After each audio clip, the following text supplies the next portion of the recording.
السلام علیکم ورحمۃ اللہ وبرکاتہ۔ الحمد للہ رب العالمین والصلاة والسلام علی خاتم الانبیاء والمرسلین۔ آج ہماری گفتگو کا موضوع حقوق العباد کے بارے میں ہے۔ سورہ مطففین آیت نمبر 1 سے 6 تک رب تعالیٰ جل شانہ ارشاد فرماتے ہیں، بڑی تباہی ہے ناپ تول میں کمی کرنے والوں کے لیے کہ جب لوگوں سے اپنا حق ناپ لیں تو پورا لے لیں،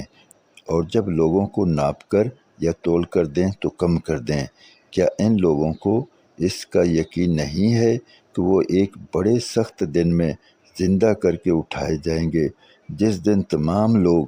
رب العالمین کے سامنے کھڑے ہوں گے؟ یعنی اس دن سے ڈرنا چاہیے اور ناپ تول میں کمی سے توبہ کرنی چاہیے۔ مسلم شریف حدیث نمبر 6579، حضرت ابو ہریرہ رضی اللہ عنہ سے روایت ہے کہ نبی مکرم حضرت محمد رسول اللہ صلی اللہ علیہ وآلہ وسلم نے صحابہ اکرام سے ارشاد فرمایا، کیا تم جانتے ہو کہ مفلس کون ہے؟ صحابہ رضی اللہ عنہم نے عرض کیا، ہمارے نزدیک مفلس وہ شخص ہے جس کے پاس کوئی مال پیسہ یا دنیا کا سامان نہ ہو۔ آپ صلی اللہ علیہ وآلہ وسلم نے ارشاد فرمایا، میری امت کا مفلس وہ شخص ہے جو قیامت کے دن بہت سی نماز،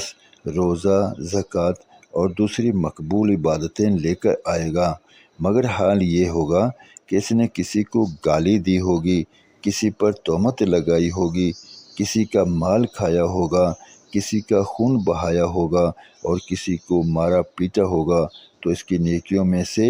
ایک حق والے کو اس کے حق کے بقدر نیکیاں دی جائیں گی، ایسے ہی دوسرے حق والے کو اس کی نیکیوں میں سے اس کے حق کے بقدر نیکیاں دی جائیں گی۔ پھر اگر دوسروں کے حقوق چکائے جانے سے پہلے اس کی ساری نیکیاں ختم ہو جائیں گی تو ان حقوق کے بقدر حقداروں اور مظلوموں کے گناہ جو انہوں نے دنیا میں کیے ہوں گے، ان سے لے کر اس شخص پر ڈال دیے جائیں گے اور پھر اس کو دوزخ میں پھینک دیا جائے گا۔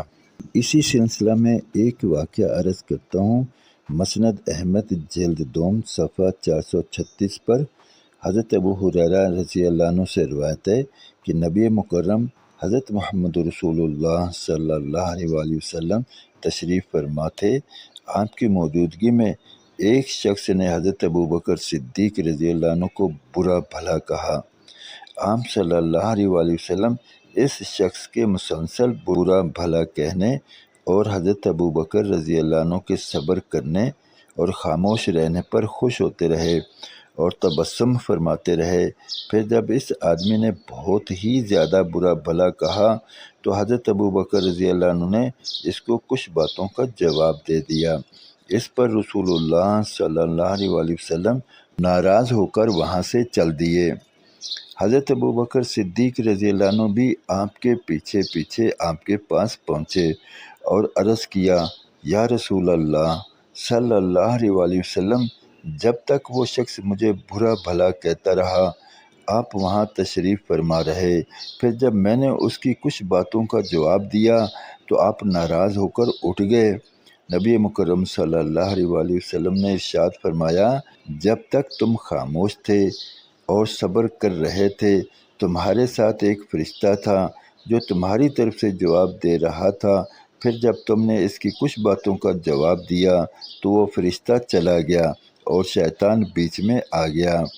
اور میں شیطان کے ساتھ نہیں بیٹھتا، لہٰذا میں اٹھ کر چل دیا۔ اس کے بعد آپ صلی اللہ علیہ وآلہ وسلم نے ارشاد فرمایا، ابو بکر، 3 باتیں ہیں جو سب کی سب بالکل حق ہیں۔ جس بندے پر کوئی ظلم یا زیادتی کی جاتی ہے اور وہ صرف اللہ تعالیٰ جل شانہ کے لیے اس سے درگزر کر دیتا ہے اور انتقام نہیں لیتا،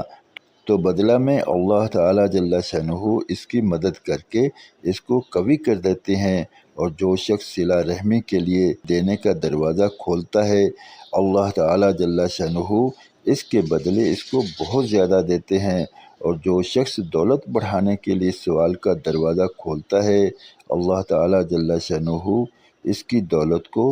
اور بھی کم کر دیتے ہیں۔ اللہ کریم جل شانہ ان باتوں کا ہمیں یقین عطا فرما دیں، ان کے اوپر یقین بنانا، ایمان بنانا اور ان کے مطابق عمل کو بنانا ہمارے ذمہ ہے، تاکہ آخرت کی زندگی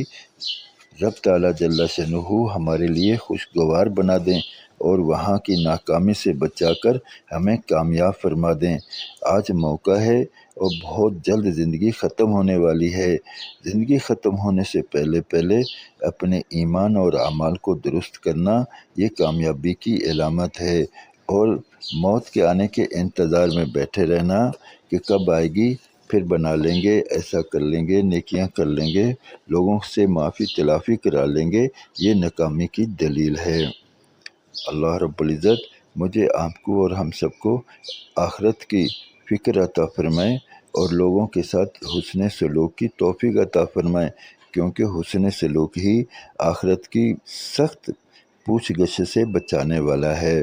کہ رب تعالیٰ جل شانہ اپنے حقوق جس کے لیے چاہیں گے معاف فرما دیں گے، لیکن حقوق العباد اس وقت تک معاف نہیں ہوں گے جب تک کہ مظلوم خود اپنا حق معاف نہ کر دے۔ کے لیے اتنا ہی، انشاءاللہ ملتے ہیں اگلی ویڈیو میں، تب تک کے لیے اللہ حافظ۔ السلام علیکم ورحمۃ اللہ وبرکاتہ۔